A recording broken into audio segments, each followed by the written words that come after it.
Bonjour, bienvenue sur le live de la communauté des éditeurs partenaires Oracle. Je suis sur ce plateau 100% Keops Technologies. Le sujet du jour qui nous intéresse, c'est comment Keops Technologies automatise la transformation des PGI. Pour parler de ce sujet passionnant, je suis avec Pascal Bobon. Pascal, bonjour. Bonjour. Vous êtes le directeur de la division modernisation technologique de Keops Technologies. Et avec nous également, bonjour. Fabrice Bio. Bonjour Fabrice. Bonjour. Vous êtes architecte solution chez Keops Technologies.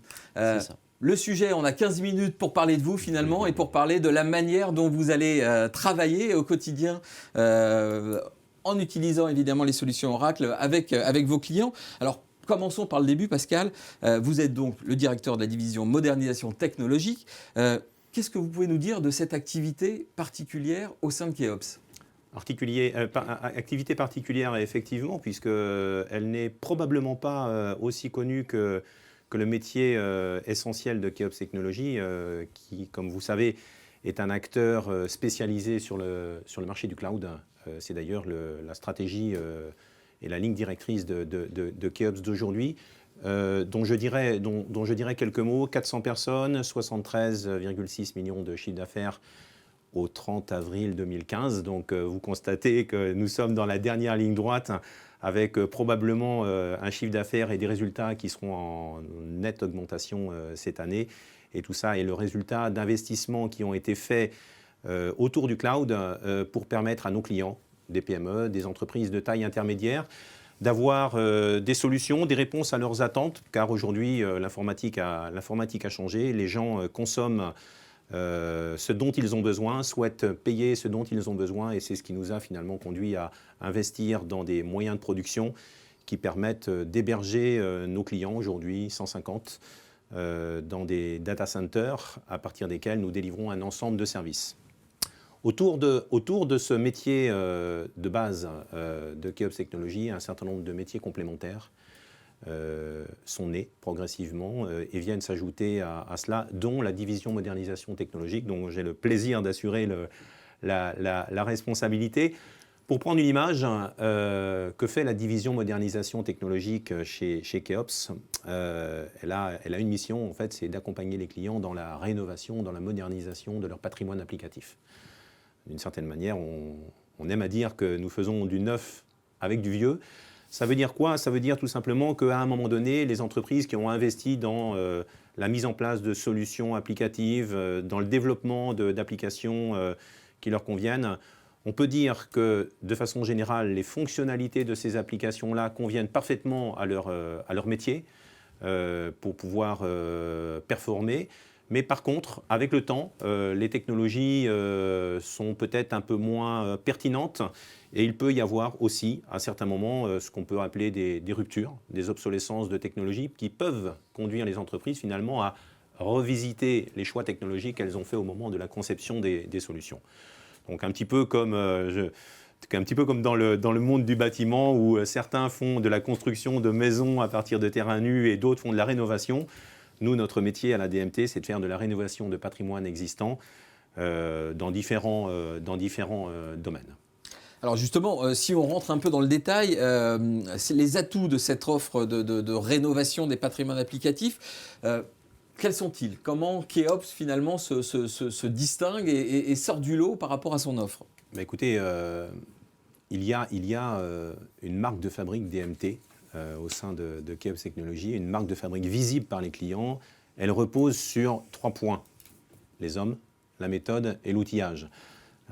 Et finalement, quels que soient les terrains de jeu, si je puis dire, sur lesquels on accompagne nos clients, ce sont ces trois fondamentaux qui sont mobilisés. J'ai la chance d'avoir une équipe d'une petite vingtaine de personnes, tous passionnés par la technologie et notamment pour ce qu'elle peut apporter en efficacité, en agilité au système d'information. Et ces gens qui viennent d'horizons divers, éditeurs de logiciels, constructeurs informatiques ou sociétés de services, ou encore même dans des directions informatiques d'entreprise, sont là, mobilisés comme chefs de projet, comme experts, comme consultants pour accompagner les clients dans la transformation, la modernisation de leur patrimoine. Grâce à ces hommes, on peut aujourd'hui prétendent de réaliser avec succès les projets que nous confient les clients. Donc, premier point, les hommes. Deuxième point, la méthode. Pourquoi la méthode est importante? Parce qu'en règle générale, nous intervenons sur des applications critiques, des applications qui gèrent l'exploitation d'une entreprise.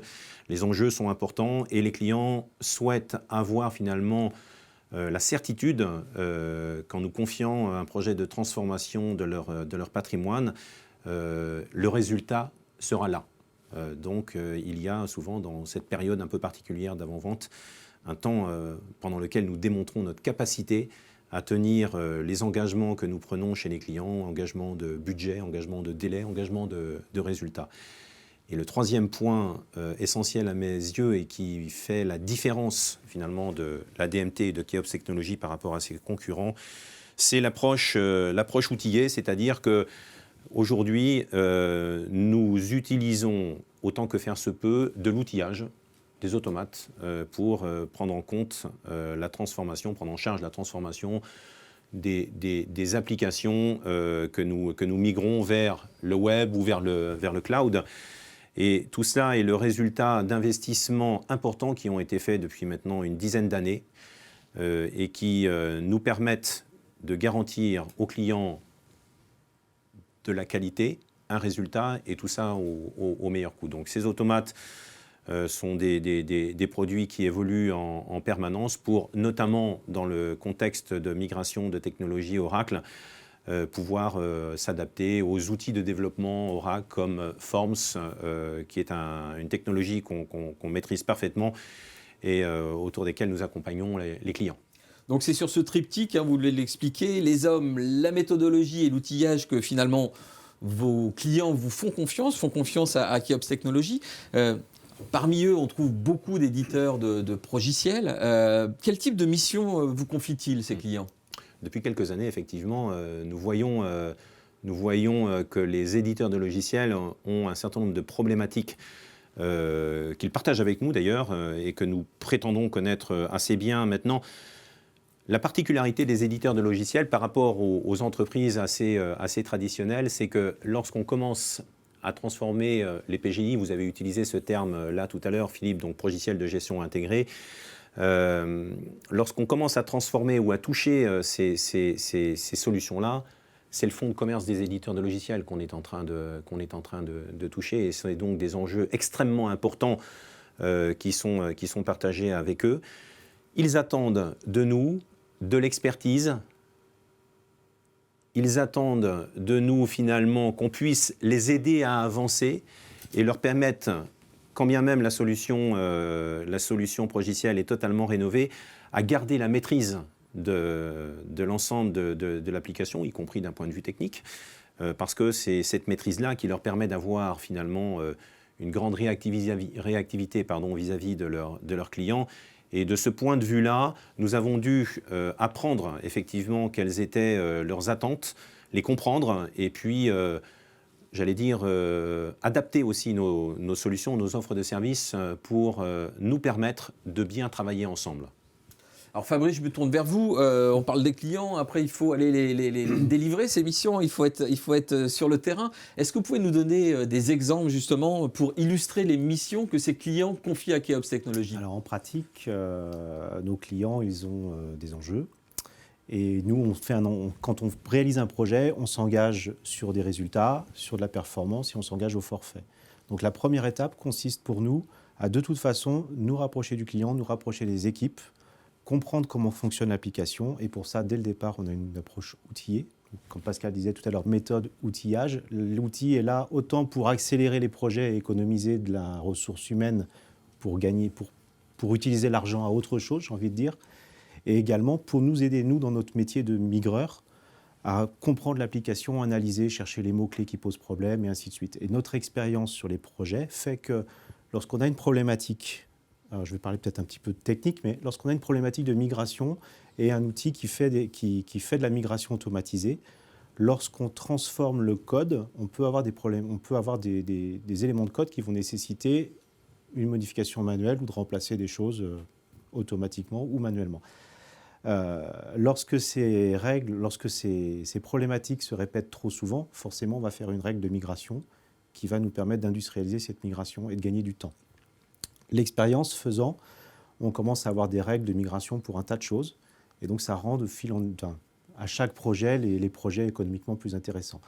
Donc, je reviens à mon propos. La première partie de nos projets consiste à comprendre comment fonctionne l'application pour, à l'issue de ça, une étude de cadrage, on va appeler ça comme ça, déterminer le périmètre de l'application, savoir de quoi on parle, comprendre bien les enjeux fonctionnels, métiers, business de notre client, parce que la migration d'un logiciel ne se fait pas en une seule fois, ça s'inscrit dans le temps, donc il faut faire une roadmap, il faut lisser le financement, il faut toutes ces choses-là qu'il faut intégrer.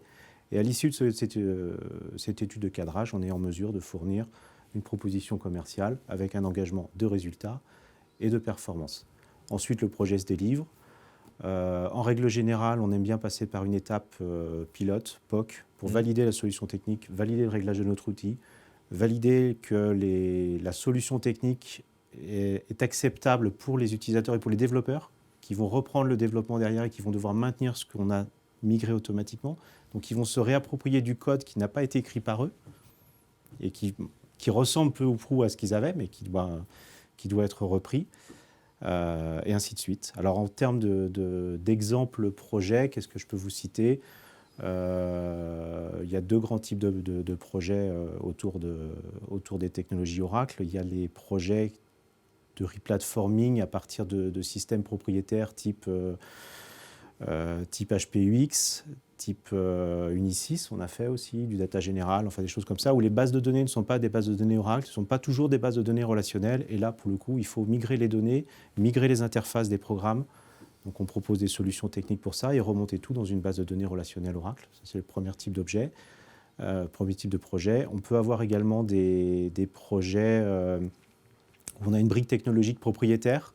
On va la remplacer par une brique open source, ou pas open source, une brique open type SOA Suite pour connecter des interfaces utilisateurs à du back-office COBOL très souvent, qui maintenant on les connecte aussi aux applications mobiles. Et donc chez Oracle, il y a une offre mobile qui vient compléter ça, donc réutiliser les infrastructures qu'on a mis en place. Et le plus gros de notre activité maintenant, c'est autour des technologies Forms et de la migration Forms vers ADF, où là on constate qu'effectivement il y a beaucoup de logiciels écrits en Forms et pour lesquels les éditeurs ont besoin d'assistance pour faire le changement technologique et opérer la migration, parce que pour le coup on parle de migrations qui vont durer 1-2 ans. Et il est primordial d'aborder le sujet sereinement et en s'appuyant sur l'expérience et tout ça. Alors là, nous, si je puis me permettre, Fabrice, à ce stade-là, effectivement, nous qui communiquons au quotidien avec les éditeurs, nous avons pu constater que, notamment ces derniers mois, tous font le constat qu'avec les technologies Forms qui sont en voie d'obsolescence, même si Oracle a annoncé une dernière version, la 12C, qui apporte la compatibilité avec les nouvelles versions de systèmes d'exploitation, bases de données ou serveurs d'application, tous, au niveau des équipes commerciales des éditeurs, font le constat de la difficulté finalement de vendre leurs solutions métiers à leurs clients, du fait tout simplement d'une ergonomie ou d'une interface utilisateur qui n'est plus alignée avec les attentes des utilisateurs.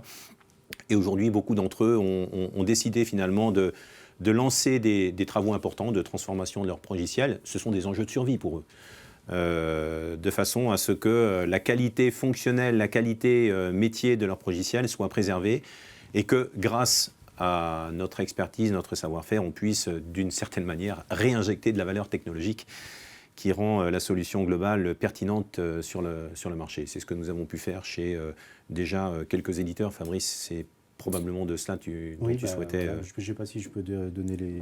Non, pas, on va plutôt le secteur d'activité plutôt. Oui, c'est dans le bâtiment, fiche d'identité qui nous permet de comprendre les enjeux. Dans l'immobilier social, beaucoup, dans le bâtiment, un petit peu dans la RH en ce moment, voilà.